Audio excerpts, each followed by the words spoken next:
صحابه کرام ناس ته رسول الله صلی الله علیه وسلم فرمای یاره نیکه ښځه کمه ده جنتي یو وی چې منځونه ډېر کوي چا وی چې تسبیح ډېرې اړوي چا وی چې دا کوي چا وی دا کوي حضرت علي صاحب غلی کور ته منډې وی فاطمه رسول الله صلی الله علیه وسلم تپوس کې چې جنتي ښځه کمه یوه ده وی ته راته ووایه وی جنتي ښځه هغه ده چې د دې په بدن د بل چا نظر نه وي لګېدلی د دې نظر د بل چا په بدن نه وي لګېدلی حضرت علي صاحب رامنډه کې یا رسول الله زه ووایم وی او ووایه وی جنتي ښځه دې ته وایي وی دا درته چا ووي وی دا راته فاطمې ووي فاطمه خو د چا لور ده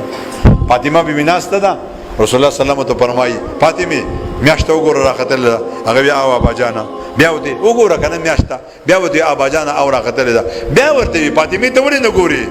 وی یا رسول الله د اول ورځې دویمې درېمې ورځې میاشته نارینه ګوري زه ورته ځکه نه ګورم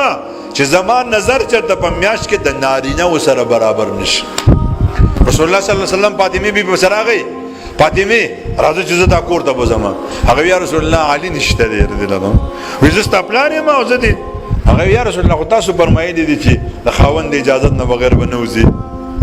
په دې کې علي صاحب راغی یا رسول الله تاسو چېرته راغلي یې وی فاطمه پسې راغلی یم خو دا نه تله بغیر ستا د اجازت نه فاطمه مې بېته حضرت علي صاحب وایي ځه حضرت علي صاحب ته وایي تم راځه رسول الله صلی الله علیه وسلم مخکې روان فاطمه بیبي پسې وروسته روانه علي صاحب پسې وروسته روان حضرت علي صاحب تپوس کې یا رسول الله فاطمه نه یو تپوس کوم زه خاوند یم زه وروسته روان یم دا زما ښځه ده زما نه مخکې روانه ده